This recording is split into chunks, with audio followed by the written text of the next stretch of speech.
नमस्कार, आपण पाहतात मुवमेंट टीव्ही मराठी।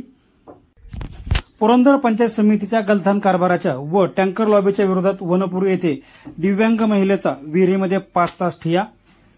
पुरंदर तालुक्यात प्रचंड पाणीटंचाई निर्माण झाली, त्याचाच गैरफायदा घेत टँकर लॉबी आणि पुरंदर पंचायत समितीचे अधिकारी मोठ्या प्रमाणावर भ्रष्टाचार करीत असल्याचा आरोप प्रहार अपंग संघटनेच्या अध्यक्षा सुरेखा ढवळे यांनी केलाय। आज दिनांक 10 एप्रिल रोजी एका जुन्या विहिरीच्या पायरीवर 5 तास ठिय्या मांडून त्यांनी आंदोलन केले।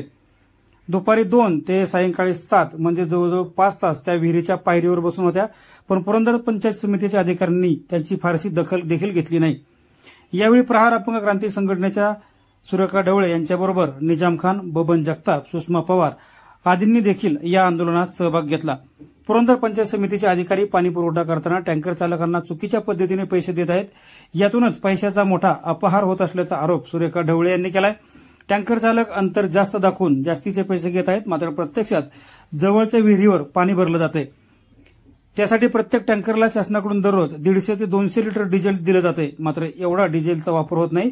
त्याचबरोबर ज्यांची विहीर अधिग्रहित केली नाही अशा लोकांना देखील विनाकारण पैसे दिले जात आहेत, त्यांच्या नावावर बिले काढले जात आहेत, असा आरोपही ढवळे यांनी केलाय।